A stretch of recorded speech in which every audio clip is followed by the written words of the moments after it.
Did Nike just make the biggest mistake in women's sports history today? We're delving into a high-stakes drama between Nike and Adidas over basketball's newest.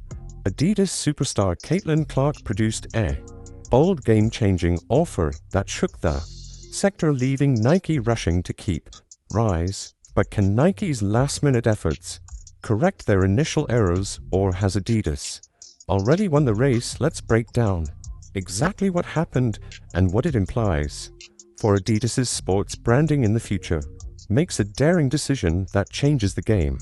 Contract offer. Picture this: Nike's barely managed to grasp the newest basketball star Caitlin Clark, and Adidas come storming in with a deal that's basically a dream package. They offered Clark a contract that isn't just any deal, it's practically a golden ticket to create her brand from the ground up.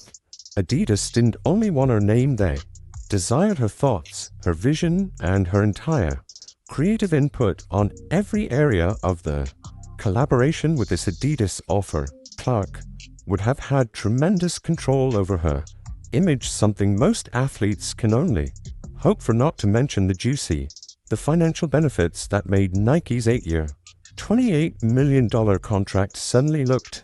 Adidas was somewhat stingy in realizing that today's athletes aren't only looking for a payout, they're seeking for a voice and a genuine interest in their own brand. They even promised a quicker release timeline for her own shoe, which would arrive well ahead of Nike's postponed release plans for Clark. This wasn't merely in support, it was an invitation to co-create her own brand and everyone in the industry.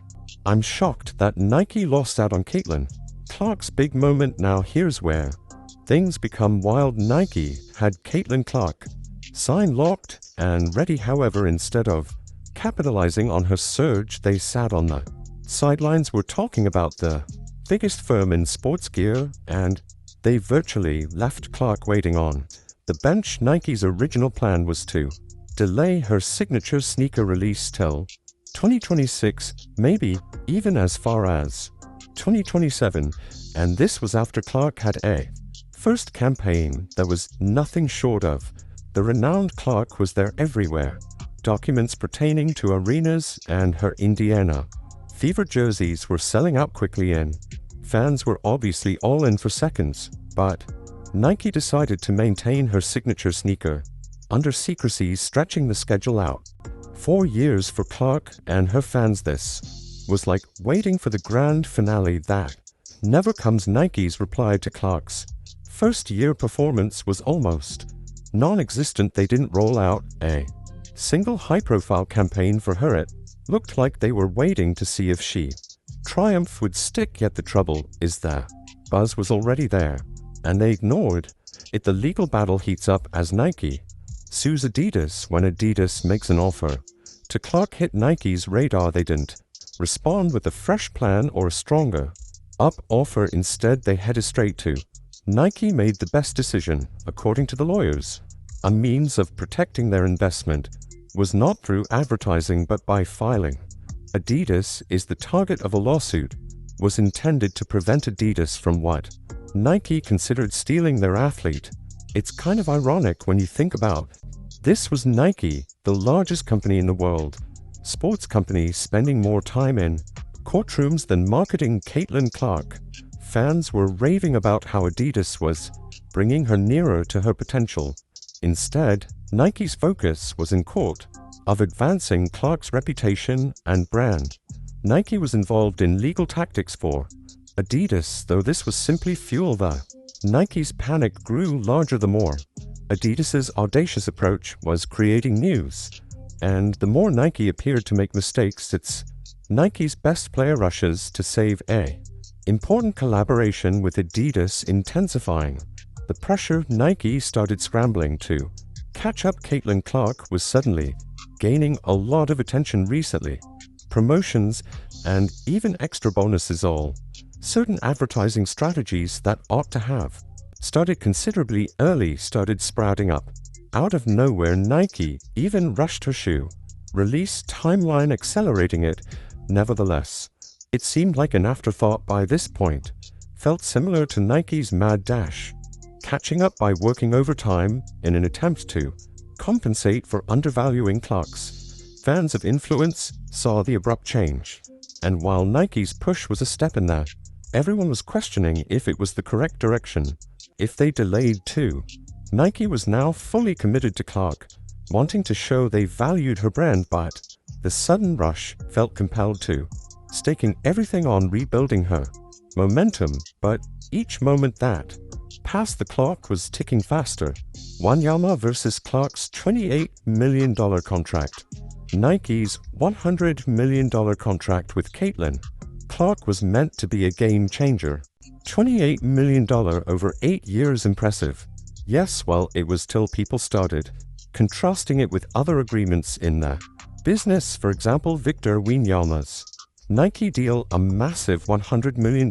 When fans and analysts released those figures, began to question whether Clark was a player already altering the game in women's, undervaluing basketball.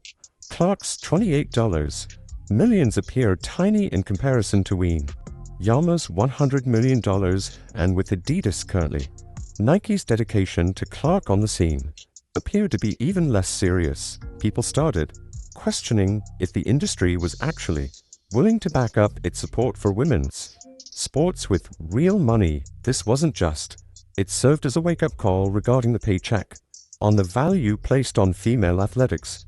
Endorsements. Clark's reduced offer allowed it to evident that Nike was still reluctant to Allen on a superstar in women's basketball, even one with Clark's enormous talent and expanding fan base that the new celebrity is taking. Caitlin Clark was not the court by storm. She was merely a promising player. During her debut season, the court was on fire. She displayed absurd figures, with an average of 19.2 points, 8.4 assists, and 5.7 points per game. Rebounds. Her performances were so electricity that arenas used every time she played, and her Indiana Fever jerseys were sold out in seconds. This level of buzz for a rookie in women's.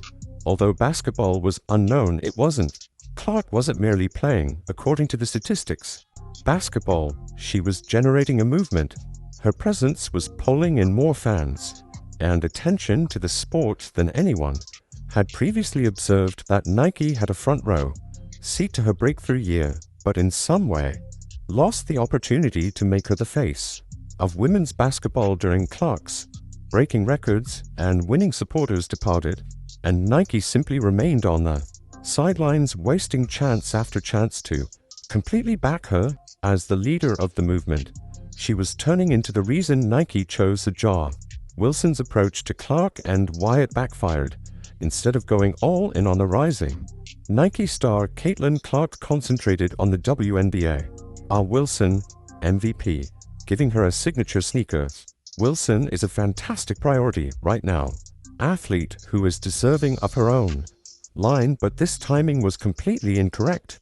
Industry insiders were gravely scrambling to make an overnight decision to give Wilson a quick advantage against the younger rising Clark. Highlighted Wilson delayed. Even more delaying is Clark's shoe release.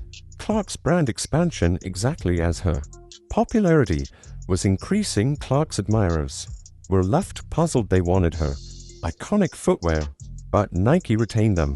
While waiting, Adidas observed Nike's hesitancy as the ideal opportunity to leap.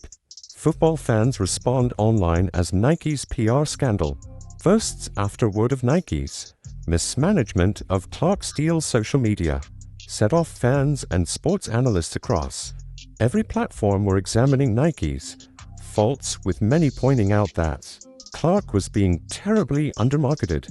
People began doubting if Nike even understood what they had in Clark, and the criticism turned into a full-on PR nightmare. Even icons like Billie Jean King leapt in to commend Clark and showcasing Nike's potential. Seemed to be disregarding. Fans didn't hold back in sharing their disappointment, and every tweet and post just made Nike's errors are more apparent. The online firestorm was impossible for Nike to disregard, and it was evident that they were encountering an image problem that wasn't going away anytime soon. Athlete power and branding. The entire Clark saga demonstrated the extent to which sports marketing has changed. Athletes today don't want to. Simply put, consumers want actual faces in advertisements, ownership, control, and AE in how they. Clark is formed by brands. This wasn't concerning signing with a big-name sports brand. It was about creating her own identity as a leading participant and a significant public figure. Nike's usual top-down strategy in which they managed the brand image was in odds with what modern athletes, anticipating the biggest takeaway. Athletes now have the capacity to drive the conversation, particularly given their enormous societal media followings. They're no longer just taking what brands offer. They're calling the shots and expecting brands to align with their vision. For Nike, staying with its previous model turned out to be dangerous, and Adidas swiftly demonstrated their comprehension of a new game, how Clark's narrative could be a roadmap for. Clark's experience isn't applicable to future athletes, just significant to her supporters. It's a huge message for young athletes everywhere. What happened with Nike showed the significance of sports world players to understand their value and strive for more than simply a logo on their equipment. New athletes viewing this realize they can and should ask for genuine control and genuine partnerships with the brands they symbolize. Upcoming athletes and their agencies are keeping a close eye on Clark's negotiations, learning what to do and what not to do in relation to collaborating with major brands. Clark's trip is an actual instance that athletes of today can advocate for brands deals that actually reflect who they are and their values. Nike's final little attempt to save Clark's reputation as Adidas abruptly turned up the heat. Nike went into overdrive in an attempt to save their relationship with Clark. They hastened to correct their prior faults, accelerating the release of her shoes and starting fresh marketing campaigns to maintain fans' interest. Clark began featuring in more of their promotions with Nike wants to revive interest in her brand, but the crucial query at hand is, can Nike gain back Clark's faith after all the missteps? It was evident they'd miscalculated both the stakes and the timing from the start. Fans saw through. Many were left after this last-minute push, questioning whether Nike's efforts were simply too late. Clark's brand had been caught in a blur, and only time will tell if Nike's actions are enough to compensate for what they lost. Nike's standing on the line after Nike, a promising talent, fumbled, established a name by supporting sports legends like Michael Jordan. However, with Clark, they almost made a mistake. This mistake didn't go as planned. Unseen and sent waves through the industry. Competitors like Adidas were taking notes, using Nike's error as a path map for developing a deeper connection alongside players. For Nike, around the entire event is a critical wake-up call that they might have to adjust to the current sports market. They're presently confronting a hard balance between their previous way of signing athletes and a new wave of players who anticipate a meaningful cooperation and admiration from the companies they work for. With what do you think? Did Nike miss their opportunity to work with Caitlin Clark, or can they still turn it around? Let us know in the comments, and that's a wrap for today.